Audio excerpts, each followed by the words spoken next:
бүхэндээ цахилгаан статик орны хүчний шугамыг электродуудаар харуулах туршилт хийх болно. За уг туршилтын манд зорилго төрөл бүрийн электродуудаар болон нүүрсжүүлсэн цаас ашиглан цахилгаан статик орны хүчний шугамыг тодорхойлох юм аа. За цахилгаан статик орн гэдэг маань цахилгаан цэнэгтэй биетүүдийн эргэн тойронд үүссэн орон хэлнэ. За тус орныг нүдээр шууд харах боломжгүй учраас туршилтаар харах боломжтой болно гэсэн үг. Туршилтанд ашиглагдах багш төхөөрөмжтойгөө бүгдээрээ танилцъя. Энд тогтмол гүйдлийн үүсгэр төрөл бүрийн электродууд нүүрсжүүлсэн карбон цаас маань тусгай хавтан дээр бэлдсэн мөн мультиметр маань байна. За тогтмол гүйдлийн үүсгэр болохоор электродод цэник шилжүүлэх үүрэгтэй. Электродууд маань цахилгаан цэнигийг төрөл бүрийн байрлалд байрлуулах үүрэгтэй. Нүүрсжүүлсэн цаас маань цахилгаан орныг дамжуулж орны тархалтыг илэрхийлэх болно. За энд бол хатан дээр байрлаагүй цаас маань байна. За нэг талдаа бол нүүрсжүүлсэн, нөгөө талдаа цаасан хэлбэртэй байна гэсэн. Уг цаасыг карбон цаас гэж бас нэрлэж болно. Мультиметр маань болохоор цаасан дээр өөр цэгийн потенциалыг хэмжинэ гэсэн. Электродуудаа тусгай бэлдсэн карбон цаасан дээрээ байрлуулад тижэл өгснөөр цаасан дээр цахилгаан цэнийг тархаж цэг бүрт өөрөөр хүчтэл үүсэх боломжтой болно. За дараах байрлалаар электродуудаа байрлуулж болно. Өнөөдрийн туршилтын маань гол ойлголт нь болохоор цахилгаан орон харагддаггүй. Гэхдээ энэ туршилтаар түүний хэлбэр тархалтыг ойлгомжтойгоор дүрсэлж болно. Ингэснээр цахилгаан орны хүчний шугам гэдэг ойлголт бодитоор төсөөлөгдөх юм аа. Туршилтыг гүйцэтгэх дараалтайгаа танилцъя. Карбон цаасыг хавтгай гадаргуу дээр байрлуулна. Энд бол байрлуулсан харагдаж байна. За төрөл бүрийн электродуудыг карбон цаасан дээр хүссэн байрлалаар тавьж өгнө. За хоёрт нь тижээлийн үүсгүүрээ холбож өгнө. За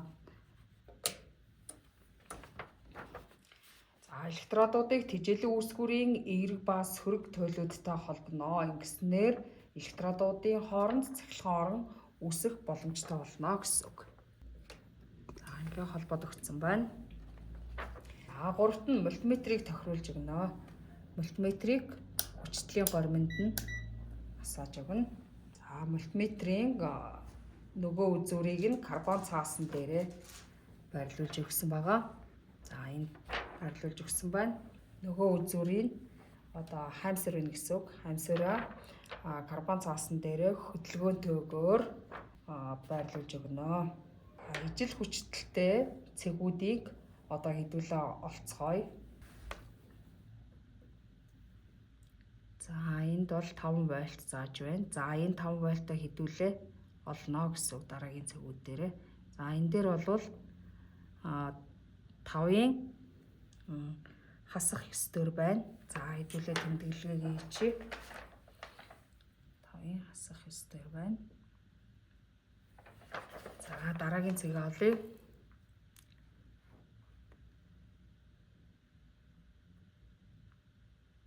Хэдүүлээ нөгөө 5-ыг олно гэсэн үг.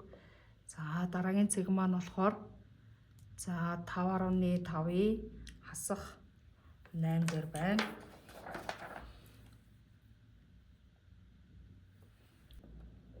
За ингээ гих мэтчлэн нэг шулуун электродын дагуу 12-аас 15 цэгийг хэдүүлээ тэмдэглэнэ гэсэн үг.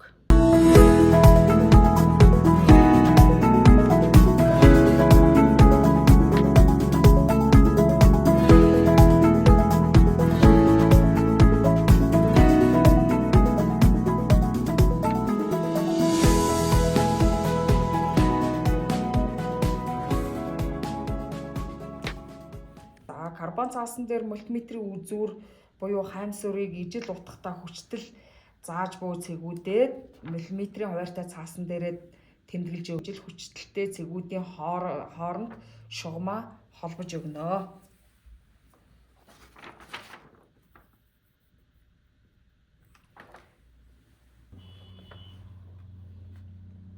бүгдээрээ ижил потенциалтай шугамуудаа зурн ижил хүчтэй цэгүүдийг хооронд нь холбож шугамаар зурна гэсэн үг. Энэ үйлдэлийг өөрөөр хүчтлийн утгад давтан хийж гүйцэтгэнэ.